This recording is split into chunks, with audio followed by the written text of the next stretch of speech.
इस मीतेश पटेल के केस की सच्चाई सुनकर आपका शादी जैसे पवित्र रिश्ते से ना भरोसा उठ जाएगा। ये वही लड़की जेसिका है जो कमरे के अंदर मृत पाई गई थी। तभी मीतेश कॉल करता है पुलिस को और पुलिस उनके घर पर आती है और छानबीन में जुट जाती है। इसी बीच मीतेश की माँ और बहन भी घर पर आ गई थी और मीतेश को दिलासा भी दे रही थी, बेटा सब कुछ ठीक हो जाएगा। यही चीज देखकर मीतेश और ज्यादा भावुक हो जाता है और अपनी माँ के गले लग जाता है। लेकिन दूसरी तरफ पुलिस छानबीन करने में जुटी हुई थी। पुलिस ने जेसिका की बॉडी को पोस्टमार्टम के लिए भी भेज दिया था। फिर पुलिस वाले मीतेश से पूछते हैं जो आपके सीसीटीवी कैमरे की फुटेज है वो कहाँ है, उसकी हार्ड डिस्क। तो मीतेश जवाब देता है कि वो जो चोर आए थे वो चोरी कर हार्ड डिस्क को भी ले गए। फिर पुलिस वालों ने पूछा कि जेसिका का फोन कहाँ है। तभी मीतेश बोलते हैं कि जेसिका का फोन भी वो लोग चोरी कर ले गए। लेकिन पुलिस 3 दिन तक उसी घर में कड़ी जांच करने के बाद पता चलता है कि जेसिका का फोन उसी घर की डस्टबिन में पड़ा था। और उस घर की जब अच्छे से तलाशी होती है ना तो जेसिका और मीतेश के बेड के तकिए के नीचे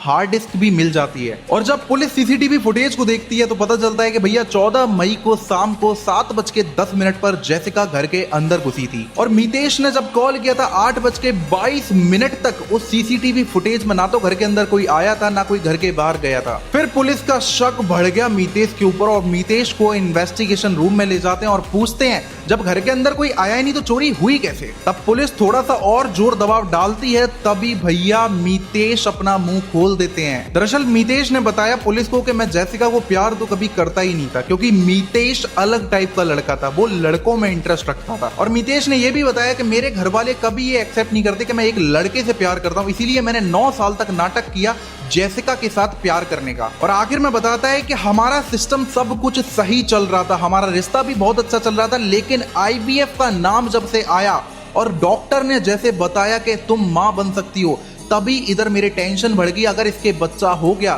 तो मुझे इसे आजीवन पालना पड़ेगा बच्चे के साथ, और मैं ऐसा बिल्कुल भी नहीं कर सकता क्योंकि मैं प्यार करता हूं अमित पटेल नाम के लड़के से। मैंने एक प्लान बनाया कि जेसिका 14 मई को जैसे ही एंटर करती है 7:10 पे, तभी मैं जेसिका के यहाँ पर एक इंसुलिन का हाई डोज का इंजेक्शन यहाँ पर लगा देता हूँ और उसके हाथ पैरों को एक टेप से बांध देता हूँ ताकि वो इधर उधर ना जा पाए, और आधा घंटे के अंदर जेसिका की मौत हो जाती है। अब सवाल ये उठता है कि 18 करोड़ रुपए का क्या राज था इस कहानी में। दरअसल जेसिका के नाम पर 18 करोड़ रुपए का इंश्योरेंस चल रहा था और वो इंश्योरेंस को हड़पने के लिए इस बंदे ने 10 साल का इंतजार किया, क्योंकि 10 साल बाद 18 करोड़ रुपए इनको मिलने वाले थे। और मीतेश पटेल बोलता है कि वो 18 करोड़ रुपए लेकर मैं ऑस्ट्रेलिया में अमित पटेल के साथ अपना पूरा जीवन बिता सकूं, इसीलिए मैंने ये खेल रचा था।